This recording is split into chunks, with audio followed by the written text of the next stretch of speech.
This is my dad, Bob Hittelman. Today is May 23rd, 2013, 4:51 p.m. What was your childhood like? Well, I grew up in Bordentown, New Jersey. I was actually born in Mount Holly Hospital. I was an only child, so even though I didn't have brothers and sisters around, I was lucky enough to live in a apartment complex when I was a kid, so that there was always other kids around. It was very different from today. We didn't have computers, we didn't have an internet, we didn't have MP3 players or anything like that. We basically just went out to dinner once in a while, went to a movie theater, went to a drive-in movie, which we don't have anymore either, and kind of fun stuff like that. Next question. What was the prices like when you were a kid? Well, I do remember this because in the 70s, I was born in 1972, and when I got old enough, about 70, in 77 or 78, when I was 5 or 6, when you really start kind of knowing what's going on, I would pay attention when we would stop and get gas, and gas was, I believe, 75 cents a gallon back then. Now, of course, it's almost $4 a gallon, less than 35 years later.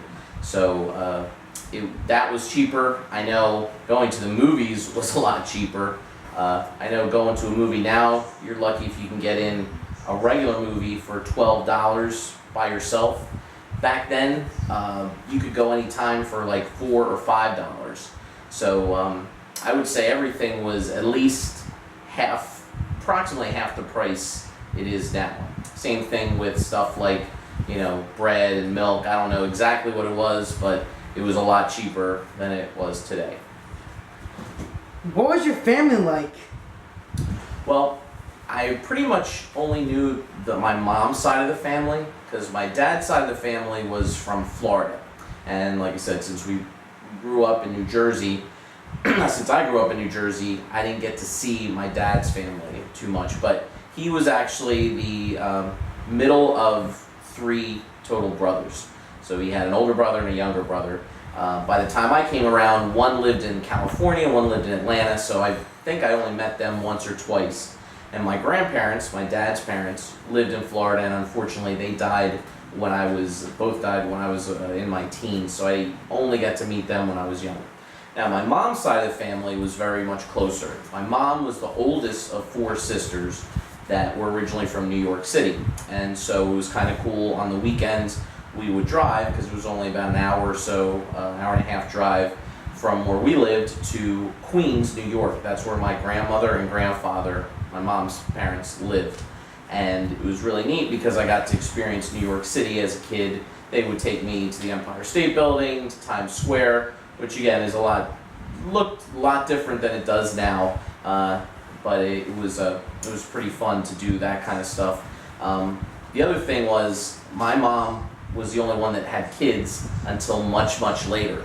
So my youngest cousin was, I think, about 10 years younger than me. So for about 10 years, I was pretty much the only one.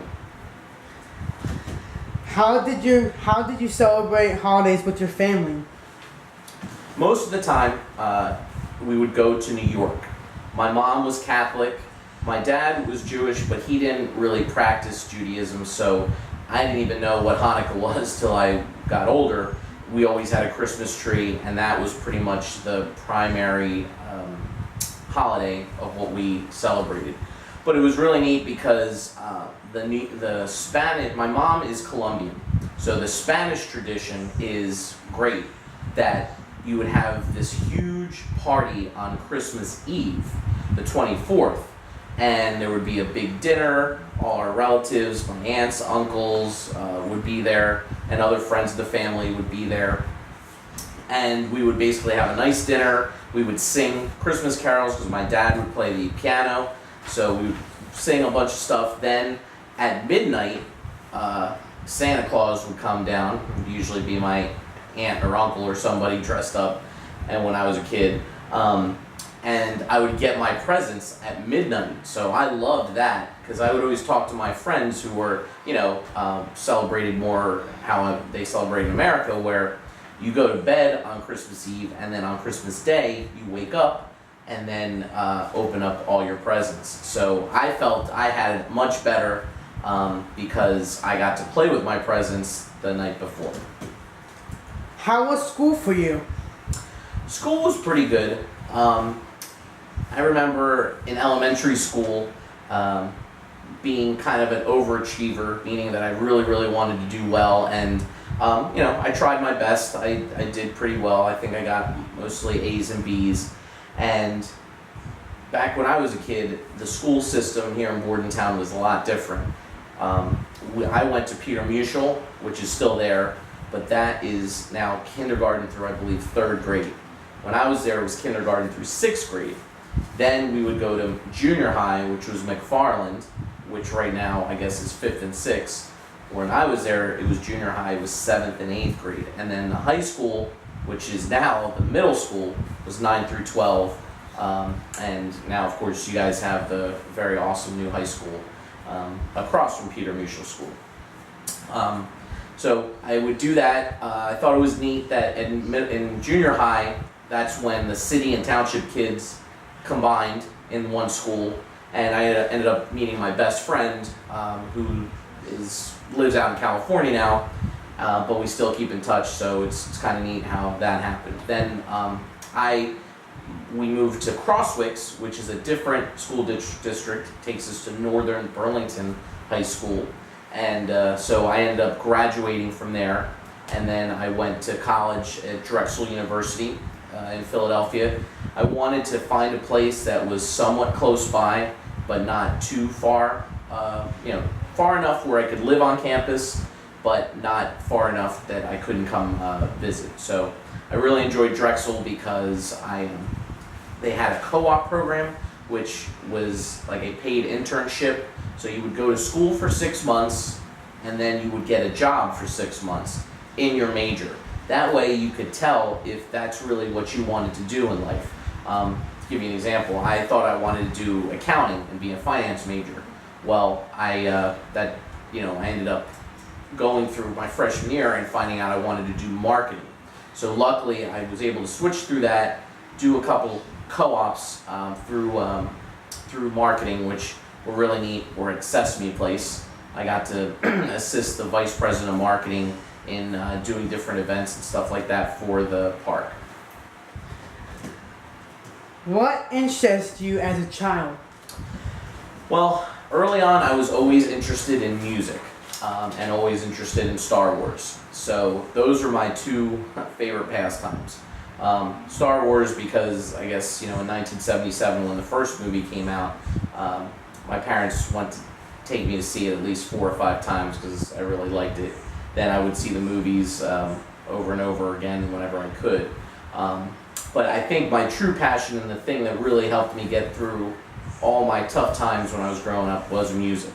My dad was a very good piano player, so I actually started playing piano first when I was about, I think I started around 8 or 9 years old.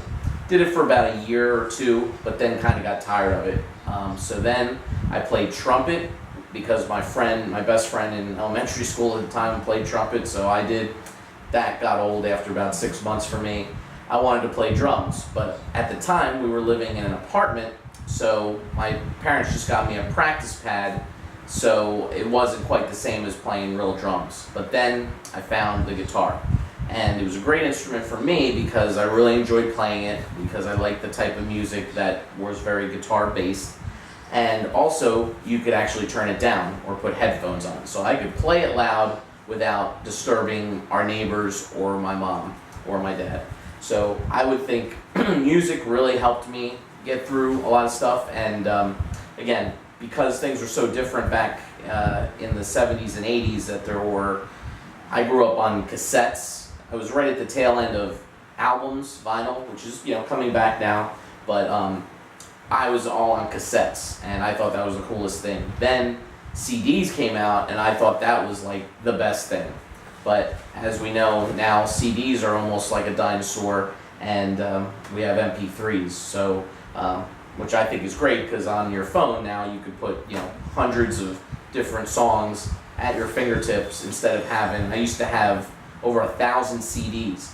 So that's the other thing. We couldn't download stuff. If you liked a song, you had to buy the entire CD, and sometimes the rest of the CD was pretty crappy if you just wanted one or two songs. So, and then I've been playing guitar ever since I was 12 years old. Played in a couple bands. I'm now teaching guitar to a friend of mine's son, and I find that is extremely rewarding because the band thing got a little old.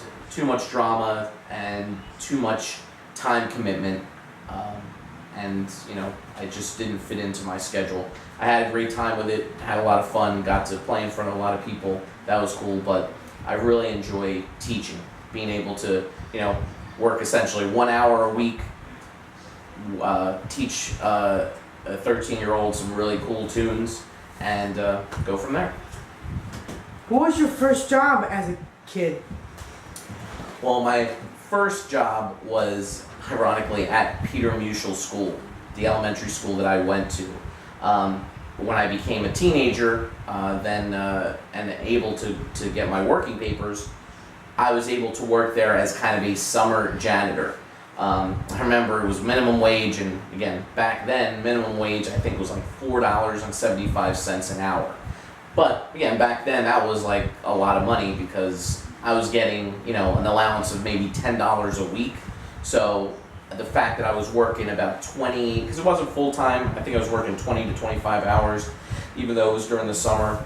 And we would just go into the school during the summer, clean the desks, clean the walls, help repaint some of the stuff, move things around.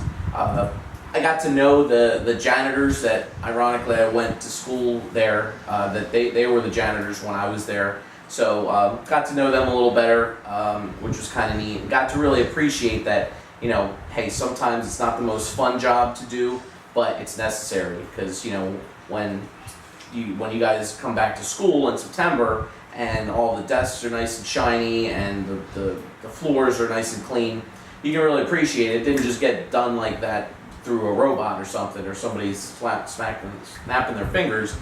Somebody actually did that, and I think it's good that students like myself try that out because then they can appreciate it, and maybe you won't, do graffiti or kind of mess stuff up. So that was my first job. What was your social life as a kid? Well, again, that was much, much different because there was no Facebook, there was no Twitter, there was no Tumblr, there was no YouTube, there was nothing. So social life back in the late 70s, early 80s when I was growing up basically was you would go out and play. I really liked football, so we'd play football, kickball when I was a kid, and that's how you really got your social interactions, by when you got home, doing your homework, having dinner, and then going out to play with a bunch of your friends. And it's just so interesting now how we have social media, which is a good thing because I use it too, but it really kind of loses sight on the face-to-face interactions. If we do everything online, you can hide behind an avatar that could be you, or it could be a fake person, or it could be Photoshopped. So it's really, I think, important to get the face-to-face interaction, whether it's with your girlfriend, boyfriend, or just regular friends. Go out and actually go play basketball instead of just playing on PlayStation. Go out and go to the mall, hang out there, go to the movies, do as much as you can without sitting in front of the computer. It can be very helpful to be in front of the computer. However, you lose touch of the personal side. What was your hobbies when you were a kid? Well, as I said, I think one of my favorite things to do was playing guitar. Once I got past that initial awkwardness when I was 12, it took me about 6 months to a year till I got comfortable with it, and then I started playing stuff I wanted to play. Like I was into heavy metal, so like when Metallica or Ozzy or those kind of bands I really liked, and then my guitar teacher taught me that I got to learn to play by ear, and I thought that was very important. And you know, so I think that worked out pretty well. And then, as I said, you know, I really liked movies also. I would collect movies on DVD when they first came out, or I should say on VHS when originally they came out. And just collecting those, again, I collected Star Wars figures for a while, and I would put together some of the models from, like, you know, the movie. So I would say those were my primary hobbies. What was your favorite memory as a kid? That's a good question. Believe it or not, one of my other hobbies I forgot to mention still is video games. I had the Atari 2600, and that is one of my best memories. When I believe I was, I don't know, I think I was like 10 or 11 maybe, and I really wanted it for Christmas. And when I opened it and saw the Atari 2600, which some of you don't even know what that is. It's a retro, think of a retro Xbox essentially, where we had a joystick instead of a 6-axis mega button control, and it was awesome. You know, we had a cartridge instead of discs. By today's standards, the graphics were horrible and some of the games, I remember the one game that came with it was called Combat, and it said it had 45 games or something like that. Yet most of them were the same crap. It was just little stick figures fighting each other, either as a tank or a boat or a car. It was, but again, back then, video games were my life, and so that's what I really enjoyed passing the time by not just by and that was another way to socially interact. I had my friends come over, and so getting the Atari 2600 for Christmas when I was about 11 or 12 was probably my most favorite moment. Thank you. Thank you.